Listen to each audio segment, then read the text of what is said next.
Hi, it's Alana from Baker Art.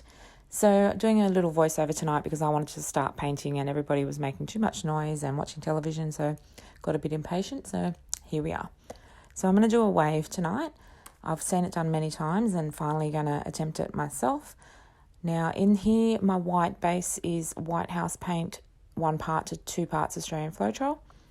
And I'm just going to cover, not the whole thing, just this portion that I'm pointing out to you there, because the blue is going to go around the edges, so it doesn't need a white base underneath that.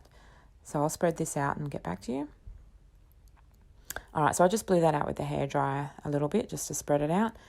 So the edges there I've pre-painted, as you can see. I'm going to link up the top here now how I prep my canvases, and there you can see there's a few little steps involved in that. All right, so we're just going to get all of the blues and put them in that wave shape. Now, the edges that I pre-painted, I did with the Arauto de Palo Harbour Nights, full strength. So I painted full strength, let it dry before you go and do the pour.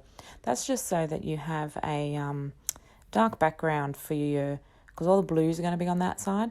And if some of them are transparent or something happens, then the canvas can show through. So if you pre-paint it when you're doing darker colours, just gives you a good base to start with. All right, so I'm not going to list all of the colours.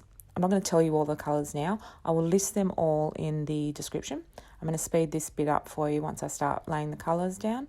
And yeah, just so that we can get through this a bit quicker.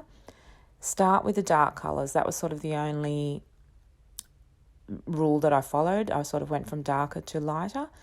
So I've used nearly every blue that I have and some greens and teal and turquoise and stuff like that. All right, a little bit of white on the top just to top it off. All right, so yeah, there's no real skill involved there, just in the shape of a wave, okay? All right, now, I do start this off with my mini blower because I love the mini blower. And in a second, you will see my son walk over and give me his 2 cents worth that the wave should be flowing in the other direction. And then as I said to him, I wanted that little section to go that way just to cover that corner, and then the rest of it is going to come up this way, which was always my plan, but kids know better, so he had to come and tell me. So, yeah, mini blower is doing okay at this point. You'll see in a minute I end up having to change over to the hairdryer because there's a lot of paint in that area there that we're coming up to, this corner that comes up to the top, that the mini blower just wasn't really cutting it at that point. I'm always a little bit worried with the hairdryer because there's a bit too much power for me, but I think because I've got this is a bigger canvas than I have normally done one with a hairdryer, this managed to be okay because it was bigger. On the smaller ones, I struggled with the hairdryer. All right, so you'll see here in a second that, yeah, see I start to struggle to push the paint nicely. So I'm just going to grab the hairdryer.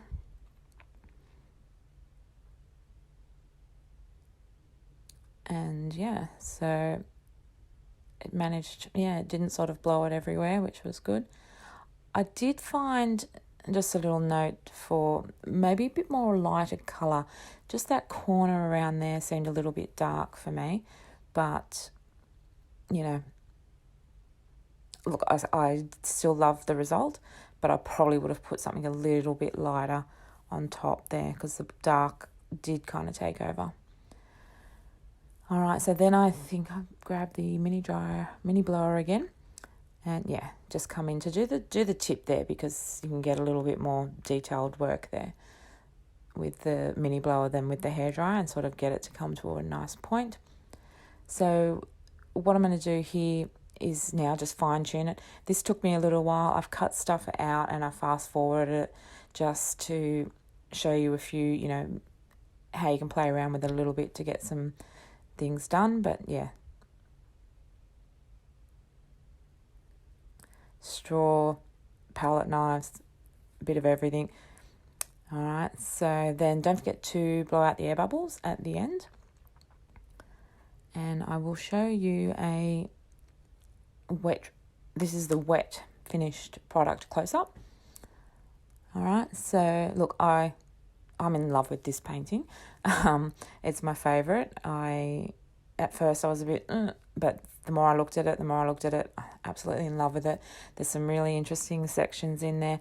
Oh, one thing I did do, if you can just see that white right there, I actually got my palette knife and just swiped over, because earlier I mentioned that I felt it was a little bit dark in that corner.